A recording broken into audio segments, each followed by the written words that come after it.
हाँ तो भाई नमस्कार, जय हिंद दोस्तों। जैसा कि आप सबको पता है कि हम अपना टारगेट लेके चल रहे हैं हर 12th के बच्चा जो हमारे चैनल से पढ़ रहा है उसको 95 प्लस मार्क्स दिलाने के लिए। और हमने अब तक 2 चैप्टर कर लिए हैं। पॉलिटिकल साइंस का पहला चैप्टर कोल्ड वॉर इरा और उसी से कनेक्टेड सेकंड चैप्टर जो हमारा है एंड ऑफ बाइपोलैरिटी। बहुत अच्छे से दोनों चैप्टर, आज इसका लास्ट हो जाएगा, आज इसका अंत कर देंगे, खात्मा कर देंगे। और इस चैप्टर के ऊपर मेरी पुतिन से लड़ाई भी हो गई है। पुतिन के व्हाट्सएप आ रहे हैं, मैंने उसका नंबर ब्लॉक कर रखा, ठीक है, क्योंकि मैंने उसके बारे में कुछ ऐसी ऐसी बातें बता दी। अब उनकी जो निकिता मैडम थी, अरे मतलब निकिता सर था, उसको मैंने मैडम बोल दिया, तो ये उस बात पे गुस्सा हो रहा है कि तुमने हमारे सर को मैडम कैसे बता दिया। तो भाई साहब, हमारे यहाँ पे तो निकिता मैडम होती है, हमारे यहाँ पे तो जो होगा हम तो बच्चों को वैसे ही समझाएंगे, है ना भाई। तो ठीक है बच्चों, बहुत ही अच्छे से 2 चैप्टर करने के बाद कोल्ड वॉर के तो क्वेश्चन आंसर भी हमने कर लिया है और इस चैप्टर को खत्म करने के बाद इसके भी क्वेश्चन आंसर हो जाएंगे। तो आज शुरू करते हैं हम इसका सेकंड पार्ट। तो दोस्तों सेकंड पार्ट शुरू करने से पहले पहले चैप्टर का मैं आपको थोड़ा सा याद तो दिला देता हूँ ना। रिवीजन जरूरी है, जितना रिवाइज करोगे उतना ही दिमाग में बैठेगा। और अपना फोकस क्या है? अपना फोकस है तुम्हारे दिमाग में सारी चीजें बिठाना, ठीक है। तो अब बात करते हैं इस चैप्टर की शुरुआत कैसे हुई थी। एंड ऑफ बाइपोलैरिटी का मतलब मैंने बताया था कि 2 ध्रुवीय दुनिया जो थी उसका अंत हो चुका था। अब सिर्फ और सिर्फ दुनिया में अमेरिका की हेजेमोनी रह जाएगी। इसके बाद आने वाला चैप्टर वही है, उसका भी भूमिका अभी से बना देंगे, ठीक है।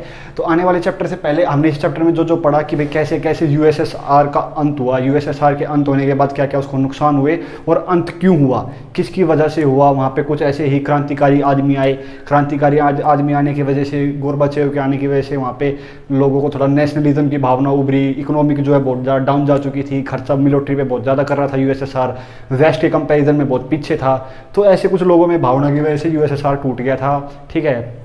हमने येस्टिन के बारे में पढ़ा था जो उनका नेशनल हीरो बन के आया था। तो ये चैप्टर का हमने अब तक पूरा पढ़ लिया है, एक रिवाइज भी हो गया है। आज हम सेकंड चैप्टर शुरू करते हैं। उससे पहले मैं अपना इंट्रोडक्शन दे देता हूँ। दोस्तों मेरा नाम है आशीष और history, political science, economics 12th class की आप मेरे से ही पढ़ने वाले हो। और किसी भी सब्जेक्ट में 1% दिक्कत मैं रहने नहीं दूंगा, क्योंकि मैंने इसके क्वेश्चन आंसर जब कोल्ड वॉर के कराए तो आप देख के बताओ उस वीडियो में क्या चीज़ ऐसी है जो मैंने नहीं बताई और उससे ज़्यादा ही बता रखी है। कोई 5 नंबर का पूछेगा तो 10 नंबर का लिख के आओगे, ठीक है। चलिए भाई वीडियो करते हैं स्टार्ट।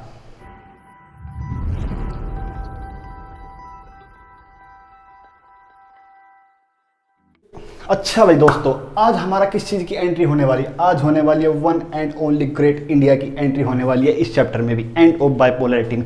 इंडिया की एंट्री कैसे नहीं होगी भाई साहब? इंडिया के बिना दुनिया का कुछ भी चीज़ संभव नहीं है। दुनिया में जो भी फैसला होता है, जो भी हरकत होती है, जो भी कारनामे होते हैं, इंडिया का रोल जरूर और जरूर देखा जाता है, ठीक है। हालांकि अमेरिका अपने आप को सुपर पावर बताता है, लेकिन सुपर पावर की डेफिनेशन ही नहीं पढ़ी उसने। अगला चैप्टर पढ़ाएंगे जब यूएस के बारे में, तो आपको सुपर पावर की डेफिनेशन बताएंगे, वो बताएंगे उसमें कहाँ पे अमेरिका फिट बैठता है या इंडिया फिट बैठता है, ठीक है। तो चलो भाई देखते हैं हमारे आज के ये कुछ टॉपिक होने वाले हैं। ये तो सिर्फ एक छोटा सा ओवरव्यू दिखाने के लिए है, लेकिन इससे तो बहुत ज़्यादा अच्छे से हम पढ़ने वाले हैं। देखो भाई, पोस्ट कम्युनिस्ट रिजाइम, पहले की बात तो ये बताओ, पोस्ट कम्युनिस्ट, पोस्ट का मतलब क्या होता है? पोस्ट का मतलब होता है कि पहले जो कम्युनिस्ट थी, कम्युनिस्ट जो वहाँ पे कम्युनिज्म चल रहा था, सोशलिज्म चल रहा था, उसके खात्मे के बाद यूएसएसआर टूट गया था ना। टूटा था नहीं टूटा, झूठ नहीं बोलेगा कोई भी, ठीक है। पेन फेंक के मारूंगा यहीं से। हमने क्या बताया था? कम्युनिस्ट गवर्नमेंट जो थी वहाँ पे यूएसएसआर में, वो करप्शन बढ़ता जा रहा था। तो यूएसएसआर टूट चुका है। पोस्ट कम्युनिस्ट मतलब कि अब जो कम्युनिस्ट जा चुकी है, कम्युनिस्ट गवर्नमेंट जा चुकी है, तो अब वहाँ पे किस चीज़ का राज होगा, अब वहाँ पे कैसे गवर्नमेंट चलेगी। तो भाई साहब मैंने बताया कोलैप्स हुआ, यूएसएसआर का कोलैप्स, यानी कि यूएसएसआर का विघटन हुआ। यूएसएसआर के टूटने के बाद अब वहाँ पे क्या होगा? पहले जो वहाँ पे प्राइवेट प्रॉपर्टी का, वो हमेशा से क्या करते थे कि भाई किसी के पास भी, आदमी के पास प्राइवेट प्रॉपर्टी नहीं होनी चाहिए। 1917 का देखो जो रशियन रिवॉल्यूशन था, लेनिन वाला, मैंने बताया था ना, लेनिन वाला जो 1917 का रिवॉल्यूशन था, उसके बाद उन्होंने क्या बोला कि किसी भी आदमी के पास अपनी प्रॉपर्टी नहीं होगी। स्टेट अपने पास, मतलब कि देश के नाम की सारी प्रॉपर्टी होगी, सब वहाँ से अपना खेती बाड़ी करेंगे, प्रोडक्शन लेंगे और सभी उससे कमाएंगे, खाएंगे, लेकिन कोई भी उस ज़मीन का मालिक नहीं बनेगा। तो ये इनका था कि जो अगर ज़मीन का मालिक बनता है तो वो अमीर होता चला जाता है, गरीब दबते चले जाते हैं। तो कुछ ऐसी उनकी सोच थी, वो हम अच्छे से कर चुके हैं पिछले 2 चैप्टर में। तो उसके बाद अब क्या होगा? अब ये कम्युनिस्ट डिजाइन चला जाएगा, मतलब अब ये कम्युनिज्म नहीं चलेगा, अब कॉमन लैंड लेके नहीं चलेंगे वो। अब क्या होगा? अब हर आदमी अपनी प्राइवेट प्रॉपर्टी रख सकता है। जो पहले क्या बोला गया था, सब चीज़ का प्रोडक्शन स्टेट करेगा, यानी कि देश में खाने पीने की चीज़ों से लेके, व्हीकल से लेके, टेक्नोलॉजी से लेके, हथियारों से लेके, सब कुछ स्टेट गवर्नमेंट ही करेगी। मतलब स्टेट गवर्नमेंट मतलब देश की गवर्नमेंट ही उस टाइम पे सब कुछ कर रही थी, ठीक है, यानी कि प्राइवेट प्रॉपर्टी किसी के पास है नहीं। तो अब जो वो जिन फैक्ट्रियों को, जिन बिजनेसों को कंपनियां देश चला रहा था उस टाइम, जो देश की गवर्नमेंट थी वो चला रही थी, तो उनको अब प्राइवेट आदमी चलाएंगे। यानी कि क्या होगा, प्राइवेट आदमी कैसे चलाएंगे भाई, एकदम से किसी चीज़ का कोलैप्स हो जाए। एक सिस्टम चला आ रहा है कि भाई मैं बैठा हूँ, मुझे खाना चाहिए, तो मुझे पता है कि मैं यहाँ पे सुबह जाके काम करूँ, शाम को मेरे को यहाँ से जितना भी मतलब कि आएगा, यहाँ से बिक बुका के पैसा आएगा, मैं उसका अपना खाना कर लूँ या मेरे पास पैसा आ जाएगा। गवर्नमेंट मेरे को वेलफेयर काम करती है। तो भाई साहब अब क्या बोल दिया कि अब गवर्नमेंट ही नहीं रही, गवर्नमेंट के पास वो ज़मीन ही रही, ज़मीन का नीलामी हो जाएगी, जो गवर्नमेंट की बिजनेस थे उसकी नीलामी हो जाएगी, हर चीज़ की नीलामी होने के बाद अब क्या होगा भाई, कुछ लोग तो बहुत ज़्यादा भूखमरे मतलब कि उसमें कंडीशन में चले जाएंगे, ठीक है। अब उनको बेचारों को खाने को नहीं मिलेगा। क्यों नहीं मिलेगा, अब इनका कम्युनिस्ट डिजाइन तो खत्म हो गया है ना, अब तो पोस्ट कम्युनिस्ट की बात आ गई। अब तो कोई सरकार, वहाँ पे सरकार के पास सारी चीज़ नहीं है, अब तो प्रॉपर्टी कॉमन नहीं है, या तो किसी का कोई मालिक है, मालिक कैसे नीलामी कर दी, नीलामी करने के बाद कौन खरीदता है, जिसके पास पैसा होगा। तो कुछ लोग नहीं खरीद पाए, उनके पास भाई पैसा नहीं है। अब एक तरह से ना मतलब क्या होता है, सिस्टम जो है गड़बड़ा गया है। यानी कि अभी मान लेते हैं इंडिया में, हमें पता है कि भाई इंडिया में कोरोना या कुछ भी कैसी बीमारी चलती है तो सरकार हेल्प करेगी, सरकार कहीं से ऑक्सीजन बाहर देशों से मंगाएगी या वेंटिलेटर मंगाएगी, सबको पता है। वो कल को कुछ ऐसा हो जाए, ऐसा होगा नहीं, लेकिन कुछ ऐसा हो जाए कि भाई सरकार ही नहीं रहेगी, ठीक है, सरकार, कुछ सिस्टम ही पूरा चेंज हो जाए, तो भाई किसको क्या पता, एकदम से महामारी कुछ आ जाए, किसको क्या पता कैसे इसको हैंडल करना है, नहीं पता चलेगा ना। तो ऐसे ही यहाँ पे एकदम से लोग बाग बहुत ज़्यादा परेशान हो गए, और इसको नाम दिया गया, पोस्ट कम्युनिस्ट जो रिजाइम था, इसको दिया गया नाम शॉक थेरेपी। शॉक क्या होता है भाई, पता होगा, शॉक एकदम से शॉक, वो तुम्हारे एकदम मैसेज कर रहे हो, पता चला सीन भी नहीं हो रहा और ऑनलाइन भी आ रहे हैं, तो इसका मतलब क्या होता है, यू आर ब्लॉक्ड। यस, वही वाला शॉक, ठीक है, ब्लॉक होने वाला जो शॉक होता है वो वाला शॉक यहाँ पे मिल गया है इनका यूएसएसआर के बाद की जो कंट्रीज थी, ठीक है। ये शॉक थेरेपी का नाम किसने दिया था भाई, वर्ल्ड बैंक ने और आईएमएफ ने। अब वर्ल्ड बैंक और आईएमएफ क्या है, ये अगर आप में से पूछोगे तो कोई दिक्कत वाली बात है ही नहीं, ये भी बता देंगे, लेकिन अभी नहीं, इसका भी एक चैप्टर है, जब इंटरनेशनल ऑर्गेनाइजेशंस पढ़ेंगे इनके बारे में बहुत अच्छे से पढ़ेंगे। कुल मिला के बात यह है कि पूरी दुनिया का बैंक है और ये पूरी दुनिया को लोन वगैरह दे देता है जब तंगी आती है, ठीक है। तो ये शॉक थेरेपी का नाम इन्होंने दे दिया, जो भी कंट्रीज, कई सारी कंट्री बन गई थी टूटने के बाद, ठीक है। अब जो भी कंट्रीज बनेगी, अब उनको शॉक एकदम से लग गया है, कुछ समझ में नहीं आ रहा है, उनको डेमोक्रेसी चलानी है। अब देखो भाई क्या होता है, कॉन्सिक्वेंसेज क्या हो गए इसके, कॉन्सिक्वेंसेज ऑफ शॉक थेरेपी, मतलब कि जो इनको एकदम से शॉक लगा है। पहली बात तो इसमें एक कार्टून दे रखा है आपके चैनल में, बहुत ही मतलब कि अच्छा सा लगा मेरे को। उसमें बोला गया है कि शॉक तो समझ में आ रहा है, आपने जो लिख रखा है इस बुक में उससे शॉक तो समझ में आ गया क्या शॉक लगा, लेकिन थेरेपी कहाँ है, थेरेपी मतलब उसका इलाज कहाँ है, वो तो है ही नहीं। आप कार्टून दे रखा है बुक में, देख लेना, ठीक है, दिखा देंगे वरना हम भी। तो भाई और क्या है, ये शॉक थेरेपी का कॉन्सिक्वेंसेज क्या क्या होंगे भाई। एक तो इसका कॉन्सिक्वेंस ये होगा कि अब जो है दुनिया के जो अलग अलग देश बन गए हैं, ठीक है, अब उनको जो है अब वेस्ट की तरफ इनका झुकाव होना शुरू हो जाएगा। वेस्ट का मतलब अमेरिका की तरफ, यस, अब अमेरिका, यूरोप की कंट्रीज जो वेस्ट यूरोप की है, अब उनकी तरफ झुकाव हो जाएगा, क्योंकि वो ज़्यादा डेवलप्ड है, ठीक है, उनके पास पैसा ज़्यादा है। अब जो लड़ाई मेन छिड़ी थी वो इसी वजह से छिड़ी थी कि भैया वेस्ट तो इतना डेवलप हो गया और हम तुम्हारी तरफ आ गए थे ईस्ट में, और हम तो डेवलप हो ही नहीं रहे, तो उनका डेवलपमेंट जो है अब ये वेस्ट की तरफ जाएंगे। यानी कि वेस्ट का प्रभाव अब इन कंट्रीज़ पे भी पड़ना शुरू हो जाएगा, जो पहले वेस्ट के दबाव में नहीं थी, बल्कि भी यूएसएसआर ईस्ट के दबाव में थी। अब वो वेस्ट की तरफ जा रही है, वेस्ट उनका मास्टर बन के बैठ जाएगा। अब देखो भाई सारा रोड़ा किस चीज़ का है दुनिया में, अब भी मैं बताता हूँ, आतंकवाद हो या फिर दुनिया में किसी भी तरह का कुछ भी क्राइम होता है या कुछ भी बड़े लेवल पे होता है, हर चीज़ के पीछे देखो ये होता है, ये इस चीज़ की वजह से ही दुनिया में सारे झगड़े होते हैं, सारे आतंकवादी पैदा होते हैं, सब कुछ अमेरिका, रशिया हर जगह पहुंच जाते हैं इसी चीज़ के ऊपर। इसको ब्लैक गोल्ड भी बोलते हैं, ठीक है भैया, सारा दुनिया में इसी का काम चलेगा। अब इसके बाद भी जो है ये दुनिया टूटी है, इसके भी ब्लैक गोल्ड का ही इसमें बहुत बड़ा रीज़न आएगा बाद में कॉन्सिक्वेंसेज में, ठीक है भैया। अब सुनो भाई, जैसे कि कुछ कंट्रीज अब अलग हो गई है, उनके पास कोई शासन प्रशासन करने वाला नहीं है। पहले तो वो यूएसएसआर के अंडर काम कर रहे थे, लेकिन अब वो बिल्कुल अलग हो गए हैं। तो अलग होने के बाद क्या होगा, उनके पास कोई गवर्नमेंट का सिस्टम नहीं है, कोई सिस्टम ही नहीं है, मतलब किस तरह से कौन उगाएगा, कौन खाएगा, किसका किस चीज़ पे हक है, कोई कुछ उनका सिस्टम ही नहीं है। यानी कि वहाँ पे क्या हो जाएगा, वहाँ पे जो पावरफुल आदमी या तो मान लो कैसे फिजिकली पावरफुल या थोड़ा बहुत भी जो पैसे वाला है, अगर वो उसके बाद क्या होगा, वो पावर को कैप्चर करेगा, जैसे दिखेगा उसको मेरे को कोई रोकने टोकने वाला नहीं है, ऐसे माफिया का उदय हो जाएगा। अब माफिया देश चलाने लगेगी। अब समझ जाओ, माफिया देश चलाएगी तो क्या होगा, देश में सारे गलत काम होंगे, ठीक है, अच्छे काम किसी कोई कैसे मतलब कि समझ रहे हो ना, कोई टपका रहा है, कोई कुछ कर रहा है, तो क्या होगा, कुछ कंट्रीज में तो एकदम से अथॉरिटेरियन रूल आ जाता है। अथॉरिटेरियन रूल का मतलब आता है कि जो अथॉरिटी है, जो पावर है, जो सबसे ऊपर, जो अपेक्स लेवल पे जो बॉडी है देश को चलाने की, उसको वो किसी की सुनेगा ही नहीं, अपनी मर्जी से कुछ भी कह सकता है, उसको किसी को जवाब ही नहीं देना। तो इन कंट्रीज में ये जो छोटी छोटी कंट्रीज टूट के आएगी, अब यूएसएसआर से अलग होगी, अपने चलाने के लिए कुछ है नहीं, तो उनमें माफिया का राज आ जाएगा, उनमें अथॉरिटेरियन आ जाएगा। यानी कि अब जो है सरकार कुछ है नहीं और सरकार भी कुछ है, तो अगर कॉन्स्टिट्यूशन बनाने को बोला गया, इनको बोला गया भी अपना, जैसे इंडिया को भी बोला गया था, लेकिन इंडिया में क्या था, एक सिस्टम से हुआ था, अंग्रेज छोड़ के तो पहले बता दिया था कि भी हम छोड़ के जाने वाले हैं, लेकिन अभी हम कुछ दिनों तक यहाँ पे तुम्हारा सिस्टम हम संभाल लेंगे ताकि तुम अपना कॉन्स्टिट्यूशन पीछे पीछे बना लो। लेकिन इन देशों में तो ये नहीं हुआ, इन देशों में तो एकदम इनके हाथ से ऊपर से एकदम से सरकार चली गई, तो इनको खुद को अब कॉन्स्टिट्यूशन भी बनाना है, और कॉन्स्टिट्यूशन इतना ज़्यादा जल्दी में बनाएंगे, इतना हरी में बनाएंगे, उसमें कुछ भी लिख रहे हैं, कुछ किसी को कुछ भी पावर दे रहे हैं, इतना टाइम तो है नहीं, क्योंकि देश में एकदम से हलवा बाल मचा पड़ा है। तो ये क्या करेंगे, ऐसे ऐसे कॉन्स्टिट्यूशन में लिख दिया कि भाई प्रेसिडेंट बन गया है, और प्रेसिडेंट को इतनी पावर दे दी, उन्होंने ये नहीं बताया कि कुछ टाइम बाद इलेक्शन होंगे तो इसके पास ये पावर नहीं है। इंडिया में तो पूरा सिस्टम है, एक अगर कोई 5 साल पावर में है, अगले साल वो इलेक्शन हार गया तो उसको कोई नहीं पूछ रहा, ठीक है। लेकिन यहाँ पे क्या है, जो प्रेसिडेंट बना दिया उसको ये नहीं बताया कि हटने के बाद उसके पास पावर कितनी कम हो जाएगी। अब वो प्रेसिडेंट क्या है, वो पावरफुल आने के बाद, कॉन्स्टिट्यूशन में आने के बाद उसने बता दिया कि भाई अब आने वाले और 10 साल तक मैं ही रहूँगा, और 20 साल तक मैं ही रहूँगा, मेरे को कोई हटा नहीं सकता। उसके पावर इतनी दे रखी है, तो वो आने वाली पावर भी अपने आप डिसाइड कर रहा है। तो इन देशों में क्या हो गया, अब एकदम से कॉन्सिक्वेंस बहुत ऐसे खतरनाक लेवल के आगे, गरीबी फैल गई है, ठीक है। यहाँ पे क्या है, गरीबी फैलेगी जब कुछ खाने पीने का नहीं बचेगा। अब इस चीज़ से क्या हुआ, ये जो कॉन्सिक्वेंस है इनकी वजह से टेंशन पैदा होगी नहीं होगी, कॉन्फ्लिक्ट्स होंगे नहीं होंगे, बताओ। अब मैं बताता हूँ, देखो भाई, अब देश में कुछ गरीब लोग हैं, कुछ अमीर लोग हैं। अब जैसे ही सरकार हटी, अमीरों का गरीबों पे दबाव, ठीक है, आपस में अमीर गरीब की लड़ाई शुरू हो जाएगी, ठीक है। अब किसी देश में वही है जो रेकिज्म होता है, कोई काला है कोई गोरा है, काले गोरों की लड़ाई, कौन किसी को रुकवाएगा, कोई है नहीं रोकने वाला। तो एकदम से टेंशन हाई लेवल पे चली गई इन सभी देशों में, कॉन्फ्लिक्ट हो रही है। कुछ देश तो बोल रहे हैं कि भाई अलग बनाओ।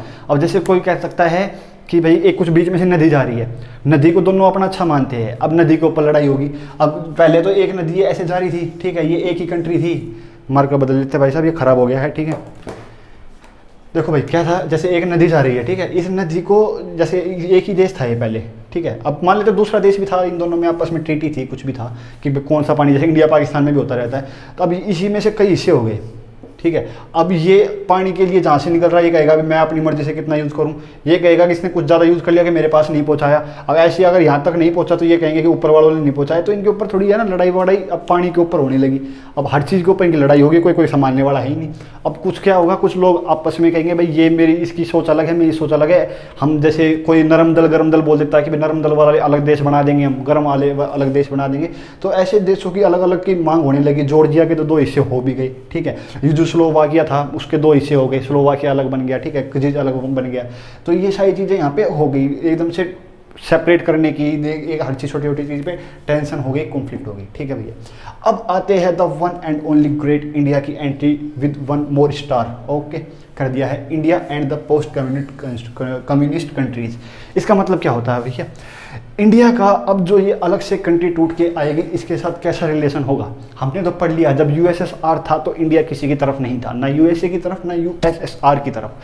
अब इंडिया किसकी तरफ होगा भाई साहब, मैंने बताया, मैंने उस टाइम पे निकिता का नाम जब लिया था, तो मैंने जब मेरे पास ट्रम्प उसका पुतिन का व्हाट्सएप मैसेज आया तो भाई मैंने उसको बोल दिया था, अरे अपने भाई है हिंदू। मैंने उसको अमिताभ बच्चन की 1-2 पिक्चर दिखाई, वो भाई साहब वो अपना फ़ैन हो गया है, ठीक है। वो बोल रहा है इंडिया जिंदाबाद, ठीक है, क्या बोला, हिंदुस्तान जिंदाबाद। तो इंडिया और रशिया की रिलेशनशिप कैसे है, मुन्ना और सर्किट वाला। कौन सा सर्किट है भाई, ये वाला हो सकता है।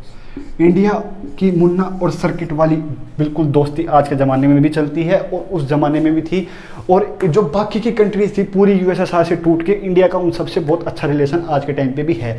ऐसा क्यों है, एक तो भाई साहब इंडिया के वहाँ पे बॉलीवुड का बहुत ज़्यादा बोलबाला है, मतलब कि अमिताभ बच्चन और राज कपूर के तो वहाँ पे इतने फ़ैन हैं, घर घर में फ़ैन है, ठीक है। हिंदी के लिए वहाँ पे बहुत ज़्यादा रिस्पेक्ट है, ठीक है। अगर आप कहते हो ना कोई लैंग्वेज का क्या मतलब कि इतना बड़ा इशू बन जाता है, तो लैंग्वेज का ये इशू है कि उनको हिंदी अच्छी लगती है, बोलना अच्छा लगता है, हिंदी गाने अच्छे लगते हैं, तो इंडिया को उस वजह से भी अच्छे रिश्ते हैं।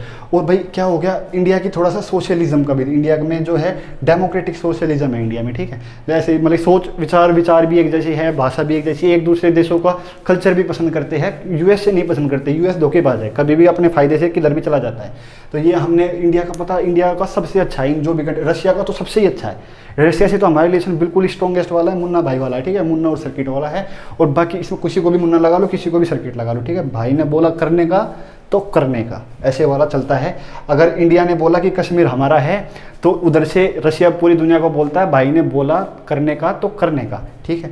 इंडिया बोलता है कि हम न्यूक्लियर बॉम्ब टेस्ट करेंगे, उधर से यूएस बोलता है हम सैंक्शन लगाएंगे, तो रशिया क्या बोलता है कि भाई साहब इंडिया ने किया तो चलेगा, कोई मना नहीं करेगा, ठीक है। तो इंडिया के रशिया से बहुत अच्छे रिलेशन हमेशा से रहे हैं। वो कैसे कैसे रहे वो मैंने बता दिया। अब भाई साहब अब ये कॉन्सिक्वेंसेज तो हमने पढ़ लिया कि कैसे कैसे इनको नुकसान हो रहा था, लेकिन कभी तो आज के टाइम पे तो सारे सुपर पावर हो गया, रशिया इतना पावरफुल हो गया। सुपर पावर तो नहीं लेकिन आज के स्टेबल है इंडिया से, तो ठीक है कंडीशन पे हो रहा होगा आज के टाइम पे। तो अभी तो आप बता रहे थे भाई हर जगह से ये इतना ज़्यादा दुखी कर रहा है, ये पैसा नहीं है इसके पास, सरकार नहीं है। तो ये चीज़ जो चली है लगभग 10 सालों तक चली, सन 2000 तक ये कंडीशन रही इनकी, लेकिन 2000 के बाद इनकी कंडीशन में सुधार आना शुरू हुआ। कैसे हुआ? इसकी वजह से। जी हाँ, इनके देश में तेल है, रशिया में तेल है, जो बाकी के जिस भी देश के नाम के पीछे स्थान लगता है ना, तजाकिस्तान, उज्बेकिस्तान, ठीक है, ये कई सारे देश हैं, उन सब से तेल निकलता है, रशिया से तेल निकलता है। और तेल निकलता है तो समझ जाओ दुनिया में उनको कोई नज़रअंदाज नहीं कर सकता। तो अपने तेल के बल पे तेल को एक्सपोर्ट करके दुनिया में अपनी पावर को दोबारा से रिवाइव कर लिया, अपनी इकोनॉमी को रिवाइव कर लिया। किसने? रशिया ने, ठीक है भाई साहब। रशिया ने अपना तेल भी, अब रशिया ने तो जहाँ पे तेल है वहाँ पे ठीक है, वो पाइपलाइन जहाँ से जा रही है वो अपना तेल का रेंट ले रहा है कि भाई मेरी ज़मीन के नीचे से, मेरे देश के पास से तुम्हारी अंदर से तुम्हारी पाइपलाइन जा रही है तेल की, तो तुम मुझे रेंट दो। तो सारी की जो है इकोनॉमी कुछ टाइम में सेटल हो गई है, लेकिन कुछ टाइम तक ये लगभग 10 सालों तक बहुत खतरनाक सीन चला था ना। तो अनार्की होता है, एक चीज़ होती है अनार्किज्म होता है कि किसी चीज़ का राज है ही नहीं। कुछ लोगों का मानना होता है कि हमारे ऊपर कोई हो रहा नहीं चाहिए, हम अपनी मर्जी से कुछ भी करें। तो यहाँ पे अनार्की फैल गई थी, कुछ सिस्टम नहीं था, सिस्टमलेस स्टेट चल रहे थे यहाँ पे। तो इस चीज़ का तो ये इसकी वजह से टेंशन हो रही थी, इसी की टूटा था, इस वजह से टेंशन बनी थी। सारी चीज़ कनेक्ट है ना। देखो भाई पहले तो टूटा यूएसएसआर, जो हमने पिछले में पढ़ा, टूटने के बाद वहाँ पे जो कैसे कैसी कंट्री थी, क्या क्या हुआ वो हमने बता दिया, कॉन्सिक्वेंस क्या हुए वो बताया। कॉन्सिक्वेंस जो हुए उसकी वजह से वहाँ पे टेंशन बढ़ी, लेकिन इंडिया का तो वहाँ पे हमेशा से रिश्ता अच्छा रहा, क्योंकि भाई ने बोला करने का तो करने का। तो भाई साहब हमने ये चैप्टर बहुत अच्छे से क्लियर कर लिया है रशिया के बारे में, रशिया सेंट्रल एशिया के बारे में जो भी था। देखो रशिया जो टूटा था, इतना बड़ा अगर रशिया है जो इंडिया एशिया का बीच का हिस्सा है, उसमें से टूट के वो कुछ कंट्रीज बनी थी, ठीक है। तो इनके बारे में हमने सारा पढ़ लिया है। ये स्थान वाली जो देश है सारे यहाँ पे पढ़ते हैं। यहाँ से तेल निकलता है तो पूरी दुनिया में इनका बोलबाला होना ही था। 1990 में अगर टूटा था तो 2000 तक तो ये चीज़ होनी थी। इतने साल 10 साल तक कोई तेल वाली जगह को नज़रअंदाज नहीं कर सकता। अब मैं आपको अगले चैप्टर में इतनी ज़्यादा मज़ेदार बातें होने वाली है, इतनी ज़्यादा, मतलब कि यूएस इस नाम से जो पूरी दुनिया इसको आज सुपर पावर बोलती है, इसके कुछ जो है गड़े मुद्दे हम निकाल लेंगे, इसके पीछे की सच्चाई हम आपको बताएंगे, किस नाम की सुपर पावर है ये और क्या ये खेल खेलता है दुनिया में, ठीक है। ऐसे ही सुपर पावर नहीं बनता दुनिया में। खेल जहाँ पे भी कुछ भी होगा ना, बड़े से बड़े हमले जो होते हैं उसके पीछे कुछ ना कुछ तो साजिश इस यूएस की होती है। आज पाकिस्तान जो अपने आप को, पाकिस्तान को जो एक कहा जाता है कि आतंकियों का सबसे स्वर्ग है या ठिकाना है, उसके पीछे भी यूएस का रीज़न है। आज सीरिया जो पूरी दुनिया का नर्क कहा जा रहा है, उसके पीछे भी यूएस का रीज़न है। हर चीज़ में यूएस का इन्वॉल्वमेंट होगा। ज़्यादातर चीज़ों में अपना फ़ायदा होता है, दुनिया का नुकसान हो तो हो, लाखों लोग मरे तो मरे। तो अब यूएस की बातें अगले चैप्टर में करेंगे। आज का चैप्टर हमने बहुत अच्छे से कर लिया है, इसके क्वेश्चन आंसर भी कर देंगे। तो चैप्टर कैसा लगा कमेंट सेक्शन में ज़रूर बताएं। चैनल को सब्सक्राइब